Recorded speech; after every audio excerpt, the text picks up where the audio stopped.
That's why open woke sessions. Mind, body, soul, no second guessing. Smelling truths, no sugarcoat dressing.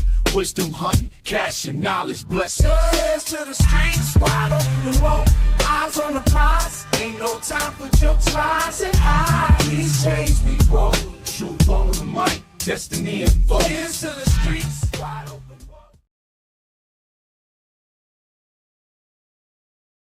Hey, how y'all doing out there? This is Audi Rob with Wide Open Road Podcast, coming to you with information that make you want to say, wow. Check this out. We got some information coming to you about these archons. Remember we talked about the archons? They're the ones that, those little entities that like try to influence your conscious mind to doing bad things, because when you go out there and do those bad things, they feed off of that negative energy. They're also the ones that trick you back into that white light that you do not want to go back into. Check it out. There's more information on that. But anyway, without further ado, this is an interview that's being done with a group of people who are experts in their fields, into ufology, into different psychics, and they've been doing studies in their field. A couple of them in this interview are not seen because the way they were cut off in this show. I don't know why they do it this way. But anyway, you only see the other guy in the corner, but you will hear the other guest as they do their explanation on these archons. But just listen to it. You can hear they all have pretty much the same general icon or idea about these icons and on their research. And from what I've seen, they are all correct. So without further ado, let's check this out. Please like and subscribe. Let's get started by answering the simple question by which we're going to preface this conversation, this roundtable discussion. What is an archon? Who would like to answer that first? I'll answer it. This is Eve Lorden.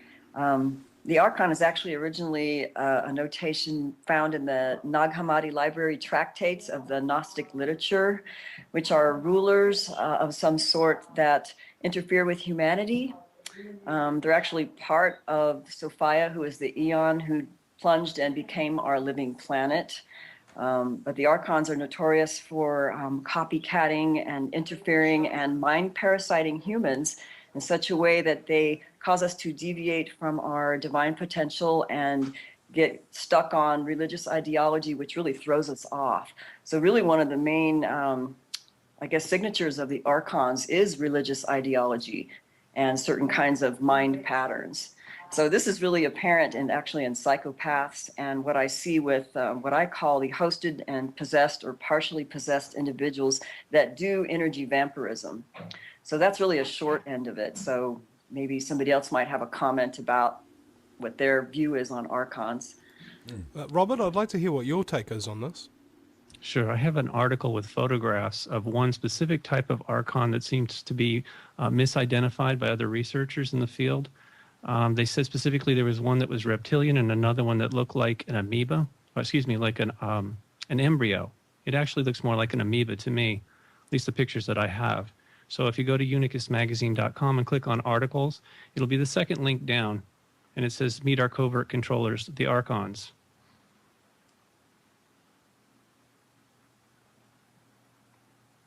So did they have an actual physical presence, or is this an ethereal entity that we're dealing with here, a non-physical entity? Yes, it's apparently a non-physical entity that affects our physical nature through our consciousness. It influences us to do harm to ourselves or others, so we can feed off the negative energy generated in the process.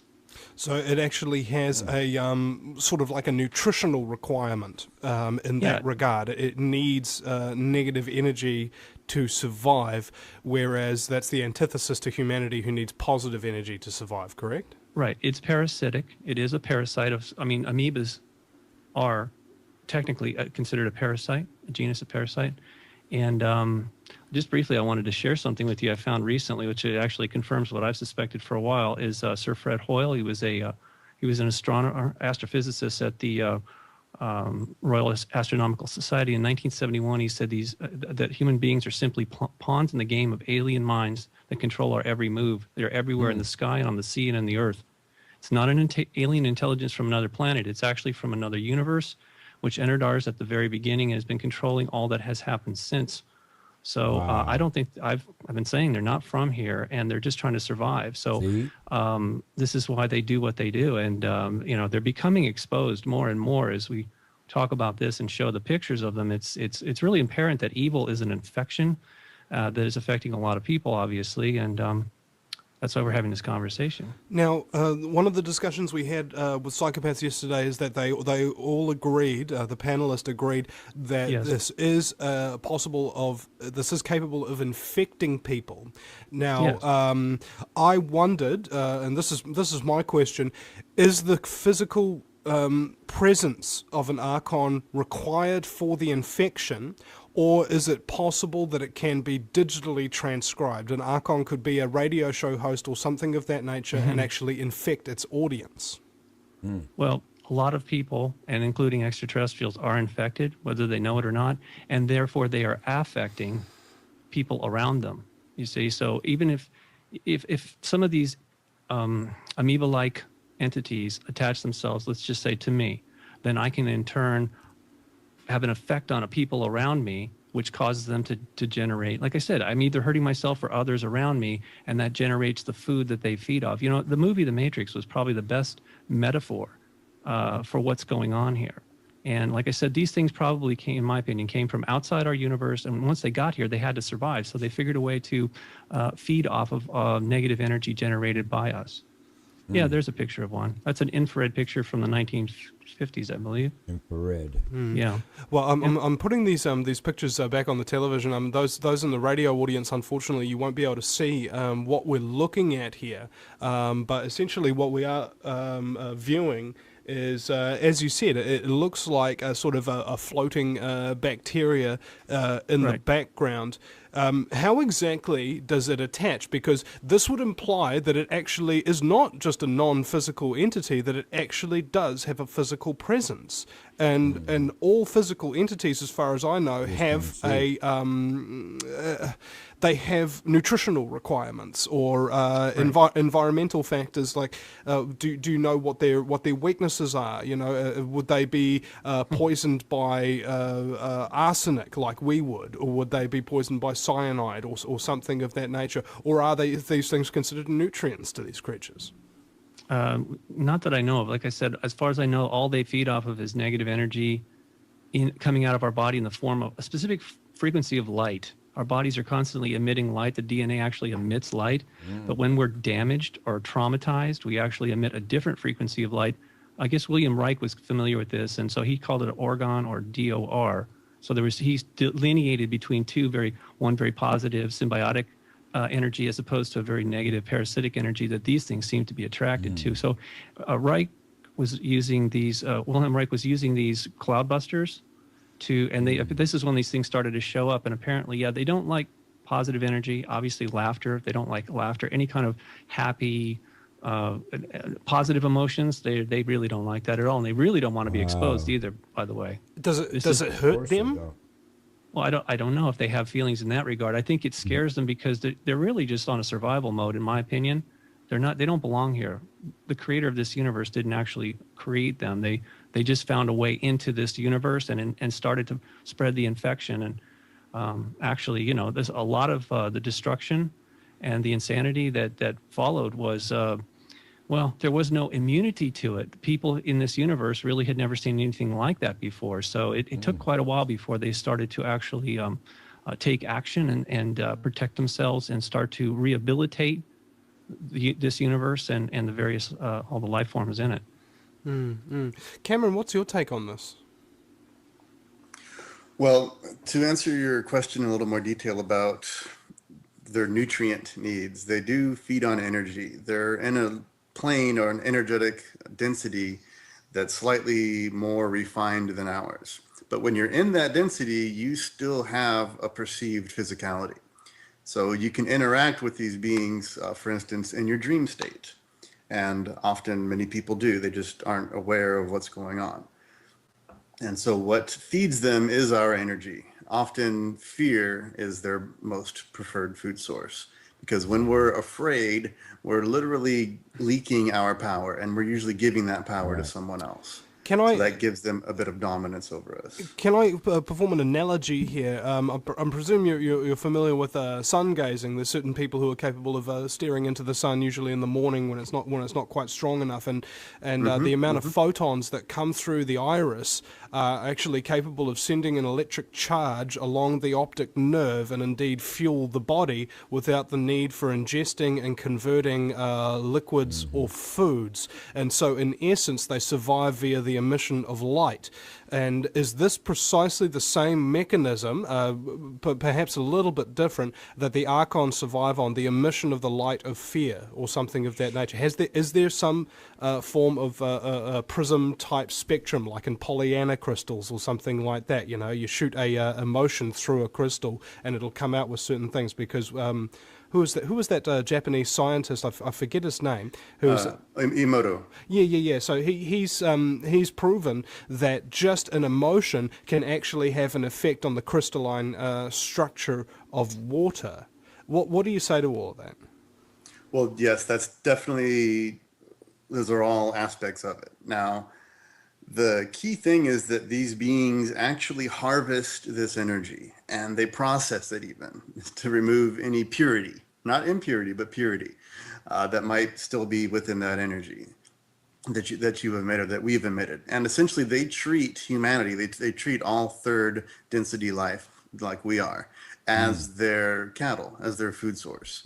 So they have mercilessly squeezed humanity for eons of time to produce as much pain, suffering, war, trauma, fear, death, etc. as possible so that we can release that energy in a form that's good for them. Because if we were all acting peacefully towards one another and loving one another, laughing with each other, working together to build a positive world, they would have no food source. We would be literally immune to them at that point. John Lennon, bang!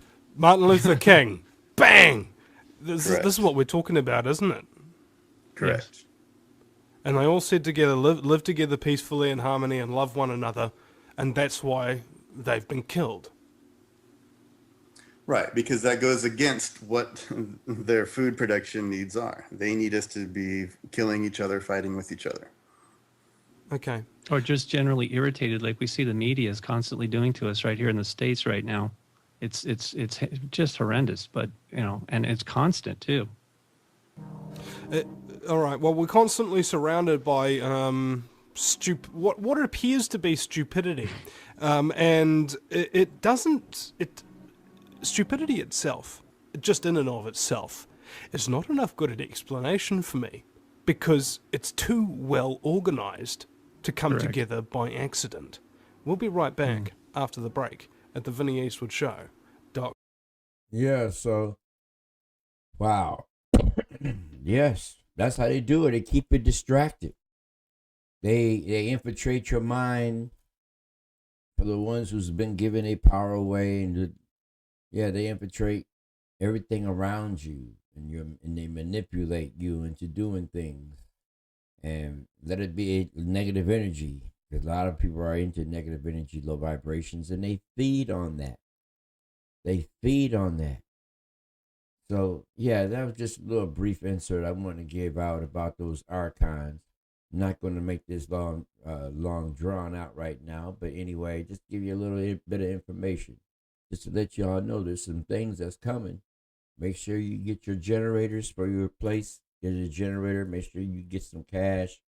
Keep some cash at the crib, because these ATM machines will start working for a minute. It's gonna be a scare, and just try to keep y'all stuff. Don't let the fear get to you. Don't get scared. Just be prepared.